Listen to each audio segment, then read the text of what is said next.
নমস্কার বন্ধুরা, আমি Riya. Let's go with Riya চ্যানেলে জানাই সকলকে স্বাগত। সবাই কেমন আছেন? আশা করি সবাই খুব ভালো আছেন। আজকে আবারও বেরিয়ে পড়ছি। আজকে যাচ্ছি চিত্তেশ্বরী সর্বমঙ্গলা মন্দির। হ্যাঁ, মন্দিরটা কোথায়, কিভাবে যাবেন সেই সমস্ত বলবো। তার সাথে বলবো এই মন্দিরের অলৌকিক এক ঘটনা, যা শুনলে আপনিও হয়তো চমকে যাবেন। মা সর্বমঙ্গলা মন্দিরে আসার জন্য প্রথমে চলে আসতে হবে বিটি রোড, চিড়িয়া মোড়। তারপর সেখান থেকে পেয়ে যাবেন অটো থেকে নেমে দুপা হাঁটলেই ডান হাতে পড়বে এই মন্দির। এখন অটো থেকে নেমে পড়েছি এবং এই রাস্তা ধরেই সামনের দিকে এগিয়ে যাব।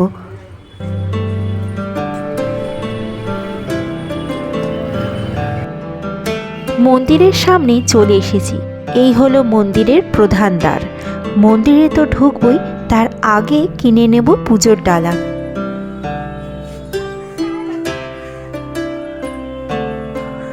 মন্দিরের বাইরেই আছে কিছু পুজো কেনার ডালা।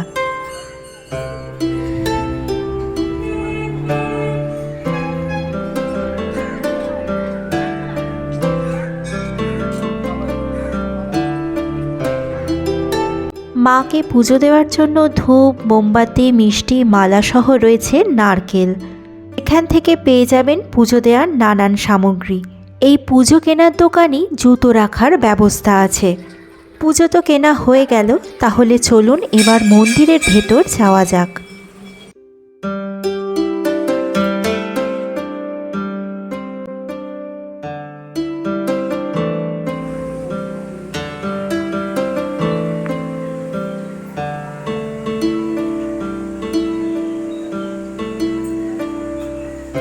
মা এখানে অভয়া দুর্গা রূপে পূজিতা। এখানে মায়ের বিগ্রহ নিম কাঠের তৈরি। মায়ের রং লালচে কমলা। এখানে দেবী চতুর্ভুজা। দেবীর 4 হাতে রয়েছে খড়গ, কমলতনু, অভয়া মুদ্রা ও অন্য হাতে ফল। মায়ের বাহন সাদা সিংহ। এই মন্দির প্রতিষ্ঠা করেছিলেন রামচরণ সিমলাই।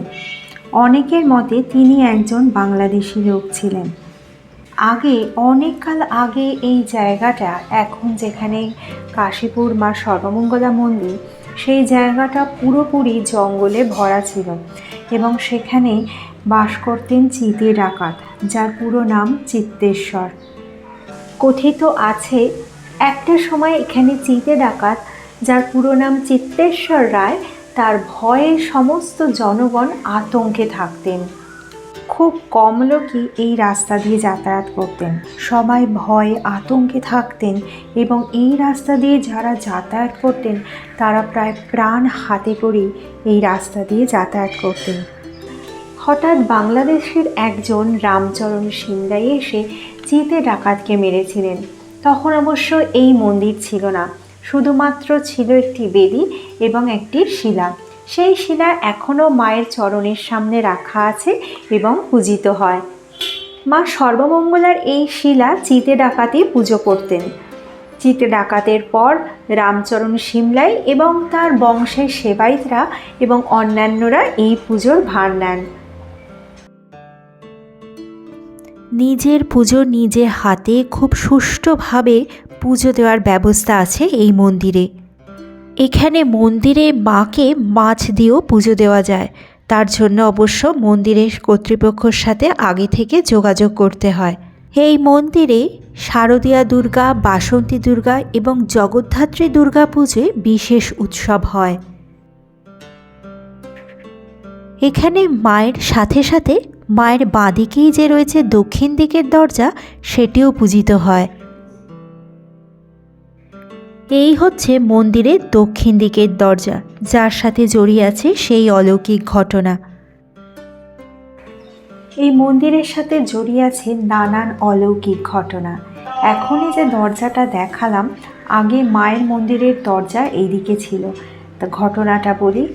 তখন গঙ্গা মন্দির থেকে এত দূরে ছিল না, মন্দিরের খুব কাছেই ছিল। একদিন কবি সাধক রামপ্রসাদ গঙ্গার ধার দিয়ে গান গাইতে গাইতে যাচ্ছিলেন। মা তখন বললেন, কে যাস, আমায় একটু গান শুনিয়ে যা না। রামপ্রসাদ বললেন, আমারও তো সময় নেই, তোমার যদি ইচ্ছা হয় তুমি আমার দিকে মুখ ফিরিয়ে শোনো। পরদিন সকালে দেখা গেল মায়ের বিগ্রহ দক্ষিণ দিক থেকে পশ্চিম দিকে ঘুরে গেছে।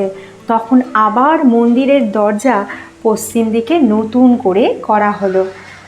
মা এতই গান শুনতে ভালোবাসেন। এখানের মা সর্বমঙ্গলা গান শুনতে বড় ভালোবাসেন, তাই তিনি নিজের স্বপ্নাদেশ দেন গান শোনার জন্য, এবং অনেকেই দূর দূর থেকে ছুটে আসেন মাকে গান শোনানোর জন্য। আবার কখনো বা দেখা গেছে মায়ের গায়ের ঘাম। এরকম নানান অলৌকিক ঘটনা এই মন্দিরের সাথে জড়িয়ে আছে। বহুকাল আগে এখানে ছাগ বলি দেওয়ার প্রথা ছিল। বর্তমানে চাল কুমড়ো, শশা, আখ ইত্যাদি বলি দেওয়া হয়।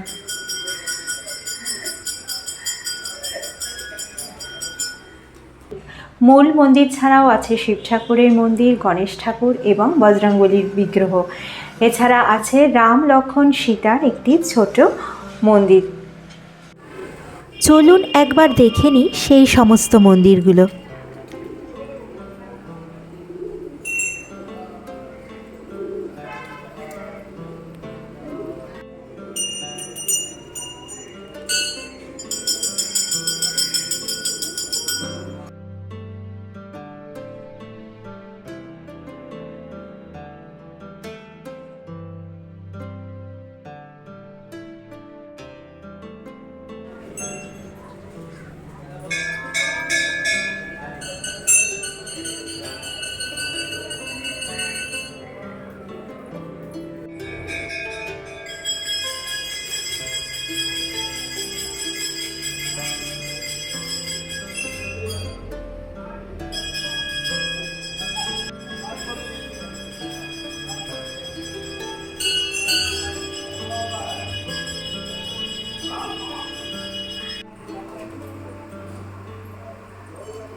কাশীপুর উদ্যানবাটি থেকে ঠাকুর রামকৃষ্ণদেব এই মন্দিরে আসতেন এবং তিনি বলতেন যে কালীঘাটের কালীমা, এখানের মা সর্বমঙ্গলা মা এবং শ্যামা সুন্দর হচ্ছে কলকাতার চলমান দেব। মন্দির খোলা থাকে সকাল 6টা থেকে দুপুর 1টা পর্যন্ত এবং বিকেল 4:30 থেকে রাত্রি 10টা পর্যন্ত। সন্ধ্যা আরতির সময় সন্ধে 7:30। মন্দিরের ভোগ প্রসাদ পাওয়ার জন্য আগের দিন মন্দির কমিটির সাথে যোগাযোগ করতে হয়। জানতে পারলাম পালা বদলের কারণে মাথাপিছু ভোগ প্রসাদের মূল্য 250, 300 বা 350 টাকা করে নেওয়া হয় এবং ইচ্ছে করলে মন্দিরে বসে না খেয়ে বাড়িতেও নিয়ে আসা যায়।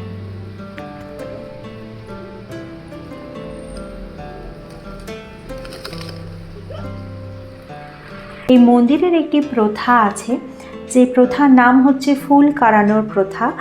যারা এখানে আসেন তারা তো জানেনই, এবং যারা আসে না তাদের জন্য বলে রাখি, ফুল কাড়ানোর প্রথা হচ্ছে এখানে নিজের মনস্কামনা বলে মায়ের হাতে ফুল দেওয়া হয় এবং সেই ফুল যতক্ষণ না মায়ের হাত থেকে পড়ছে ততক্ষণ অবধি অপেক্ষা করতে হয় এবং সেই ফুল পড়ার পর সেই ফুল নিয়ে মাদুলি করে পড়তে হয়।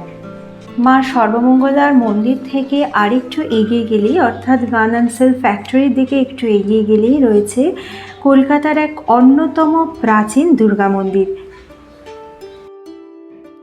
এখন দাঁড়িয়ে আছি গান অ্যান্ড সেল ফ্যাক্টরির সামনে, আর এই ফ্যাক্টরির ঠিক অপোজিটেই রয়েছে সেই প্রাচীন দুর্গা মন্দির।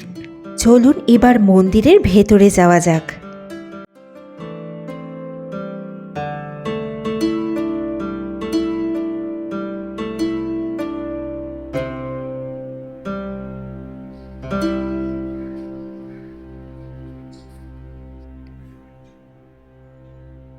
বহুকাল আগে চিটে ডাকাতের ভয় এই অঞ্চলে কেউ আসতো না।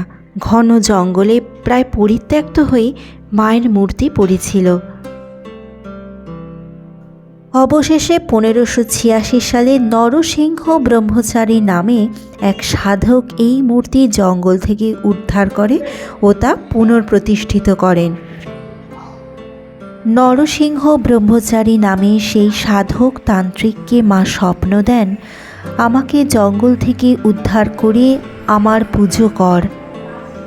এরপর জমিদার মনোহর ঘোষ ইংরাজি 1610 সালে এই মন্দির তৈরি করে দেন এবং ওই সন্ন্যাসীকে মায়ের সেবায়েত হিসাবে পুজো করতে বলেন। এখন শ্রাবণ রায়চৌধুরী বংশধররা পুজো চালিয়ে যাচ্ছেন।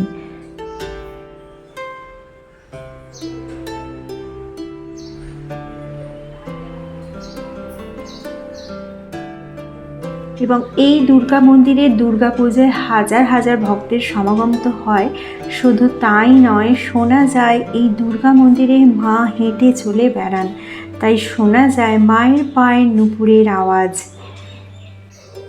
মা দুর্গার পাশের ঘরেই রয়েছে এই বাবার ঘর। 1610 সালে জমিদার মনোহর ঘোষ মায়ের মন্দিরের সাথে সাথে প্রতিষ্ঠিত করেন এই শিব মন্দিরটিও। সেই সময় এই অঞ্চলের জঙ্গল পরিষ্কার করতে করতে পাওয়া গিয়েছিল এই অদ্ভুত আকৃতির শিবলিঙ্গ।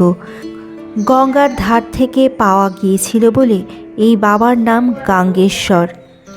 এই গাঙ্গেশ্বর শিব মন্দিরের শিবলিঙ্গ সমগ্র ভূভারতে নেই, যা পশ্চিমবঙ্গের এক অন্যতম প্রাচীনতম শিবলিঙ্গ। এই মন্দির খোলে সকাল 6টায়, পুজো শুরু হয় 8টায় এবং আরতি হয় সন্ধে 7টা থেকে 7:30টার মধ্যে এবং বন্ধ হয় রাত্রি 9টায়।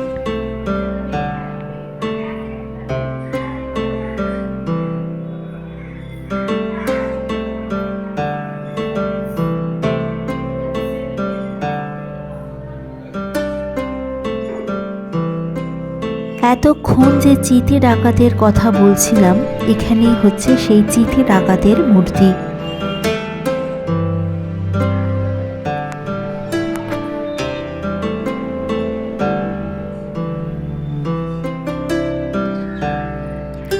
শুনেছি কলকাতায় কৈলাস আছে, কৈলাস মন্দির, যেখানে আছে বাবার 111 শিবলিঙ্গ।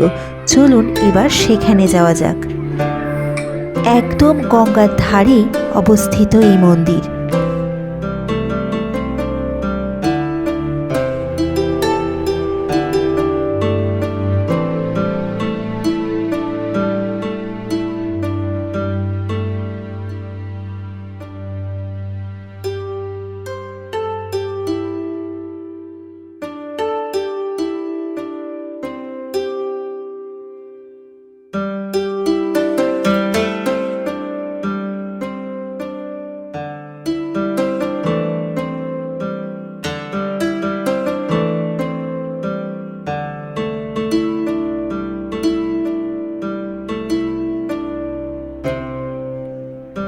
এখানে প্রতিদিন খুব অল্প সংখ্যক ভক্তরাই আসেন এবং যারা আসেন তারা 111 বাবার মাথায় জল ঢেলে পুজো করার সুযোগ পান। তবে বিশেষ বিশেষ পুজোয় অর্থাৎ শিবরাত্রি, নীলের পুজোয় প্রচুর মানুষের সমাগম হয়।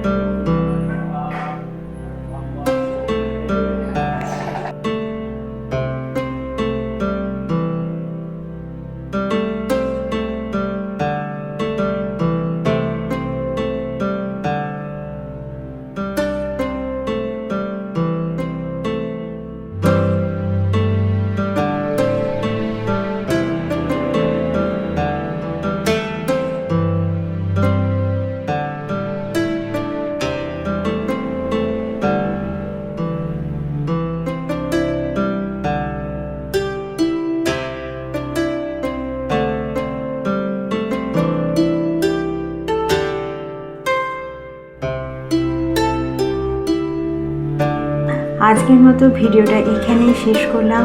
ভিডিওটা প্লিজ কমেন্ট করে জানিয়ে দেবেন কেমন লাগলো, আর আরও এই ধরনের ভিডিও দেখতে হলে সেটাও কমেন্ট করে জানাবেন।